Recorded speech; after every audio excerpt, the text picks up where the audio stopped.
Hey everybody, it's Jason Blaha here, and today I want to make a statement that is both unpopular and very clearly and very obviously true from a biomechanics perspective. And that is that most big lifts do not work or build the muscles involved evenly. Okay, they don't do it. Now, does that mean that I don't promote people primarily use big basic movements? No, we all should. That's where we build our base. That is the meat and potatoes of our training. Okay? And it should be. It should be. For very obvious training economy reasons. Even the guys who just want to get jacked. Which, by the way, if you tell me you don't want to get strong, I don't respect you. So just throwing that out there in case there was any misunderstanding about that. I don't have any respect for you as a man at all. Non-zero. But that aside, you don't need my respect to train. So let's come over to the point. Big movements. They don't work the muscles evenly. And there's a reason we have to have exercise variation. And there's a reason we have to fill in the gaps.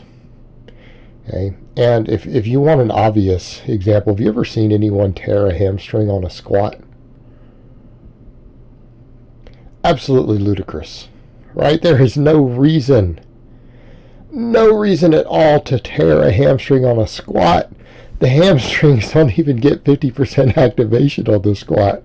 How in the world does that even happen? But it does, doesn't it? There are fitness YouTubers who have torn hamstrings on squats. We've seen it happen on camera. I'm not going to name names. It has absolutely happened on camera. You could see it. Why? Because the squat doesn't evenly build the lower body. And in fact, if you don't squat correctly, it becomes so quad dominant that really it's just a quad and glute exercise as far as the lower body is concerned, right? That's why stance width matters. Okay. But even then, it's very hard to get the hamstrings fully recruited. Okay, so you take a movement like the squat, it works things like your quads, your hips, whether we're talking about the abductors or the adductor, both affect hip action, the hamstrings, the different heads of the hamstrings, the glutes, not even getting into the back. Man. And I love squats. Squats are amazing. They're awesome.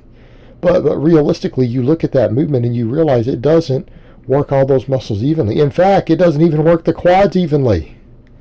Do you know that your range of motion affects what part of the quad gets hit? What? Yeah. The lower part of the quad down near the knee doesn't even get fully recruited till you get close to parallel. So a lot of you guys who are doing quarter squats, you're not even working those teardrops. You know, there's one of the heads of the quad that doesn't get recruited more than about 50 to 60% on any squat, including a max. Yep, there's one up near the top. Now, I'm not saying you should be developing that head. I could create reasons why you shouldn't, actually. But I digress. Over to the point. Doesn't build everything evenly. A narrow stance squat entirely neglects entire muscles of the lower body that are part of the whole squatting kinetic chain.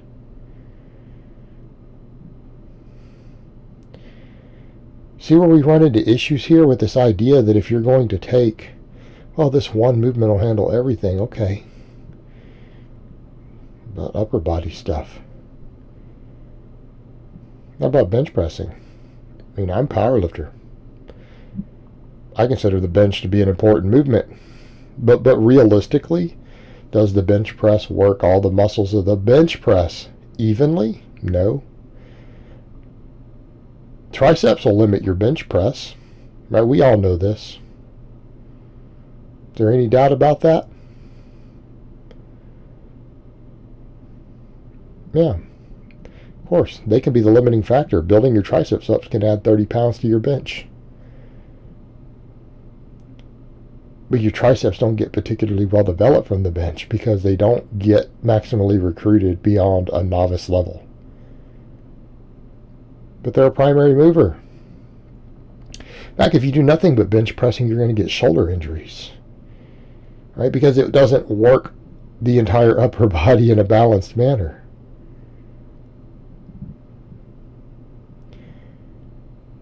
I'll give you a perfect example. Let me name for you 2 amazing, phenomenal exercises that if these became your primary focus of your upper body, you will eventually get a shoulder impingement. Bench press and a chin up or pull up, right?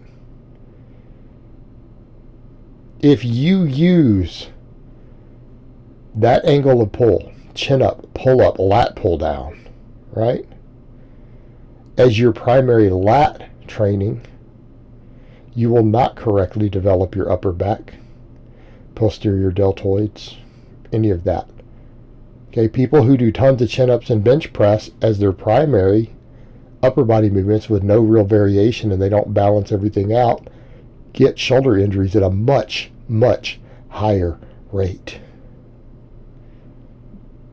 Are any of you aware of that? A lot of people aren't. They'll say, but Jason, the chin-up and the pull-up are amazing. It's like, yeah, they are. They are amazing exercises. So is the bench press. But if that is the entirety of what you do, you're going to be predisposed to injuries. Because they don't work everything evenly.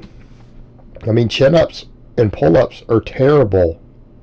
Terrible at recruiting your posterior deltoids, rhomboids, infraspinous, mid traps. I'm not saying they don't recruit them. They do recruit them. They do recruit them. They do get worked. They will grow a little bit from it, right? Of course, your posterior deltoids will grow some if you do tons of chin-ups. But if you're not rowing or doing upper pulls for that upper back, you're going to have problems. You're going to have problems in the long term because you don't have appropriate muscle balance, and it will pull your shoulders into angles to where you get rolled shoulders easy. You're going to be anterior dominant on your shoulder. What do you think that's going to do in the long term? It's going to put you at angles to where your shoulders get hurt easy. If anything, you would want to be developed the other direction, right? You would want too much upper back versus lat. So if you're too lat dominant without working the upper back, and particularly if you're too interior deltoid dominant from doing tons of bench pressing and other similar stuff, what happens? You're at risk of shoulder injuries. You guys see where we're going with this? We need exercise variation, and we have to address these weak links in our movements. And I see tons of guys, oh, you're making that more complicated. No, I'm not making it more complicated than it needs to be. You jackasses are going to get hurt eventually. And then when you do get hurt, what are they going to blame? They're going to blame the bench press. They're going to blame lifting heavy. Yeah, oh yeah, we get hurt. It's just promoting heavy lifting. People maxing out, that's what gets them hurt. No, it doesn't. You have good muscle balance and you don't have overuse problems. Maxing out is completely safe. It's no more dangerous than a normal workout. The regular stuff you do sets to failure and stuff. No more dangerous. What's dangerous is muscle imbalance and overuse. Okay, and if your exercise selection is too low and you don't address these things, you guys see me doing upper back work right there. Notice the pump I'm getting in my upper back. You don't get that from pull-ups. And again, I want to state again, I like pull-ups. I think pull-ups are phenomenal exercise. But they can't do everything that you need even for the upper and middle back. They can't do it. We have to work these different movement patterns. We have to fill in our weak links. The big lifts do not evenly develop all the muscles involved. They don't. The loading is different. And you know that. If you just change your grip spacing or your foot stance 3 or 4 inches, it feels almost like a different exercise, right? You feel it working different muscles differently. All right, that should tell you something. And I'm not saying we should just randomly, oh, well, let's just do a few different grips and foot spacings and that will fix everything. No, it may or may not. We have to understand what we're working and why. We need to have appropriate balance. Okay? And there's some areas that if you just hammer them really, really hard, you're just going to reduce your risk of injury across the board. Upper back is one of them, by the way. Things like upper back and hamstrings. if you wanted to ever be overdeveloped in any direction, being overdeveloped with some of those muscles will actually cut your chances of being hurt. Right? I mean, imbalance is bad, but some imbalances are worse than others. Some imbalances may actually prevent injuries. Just throwing it out there. Something people need to remember, though, and it's one of the problems we have with training minimalism. Alright, guys, well, that's really all I have to say on that today. I hope it's been informative, and I will talk to you guys next time.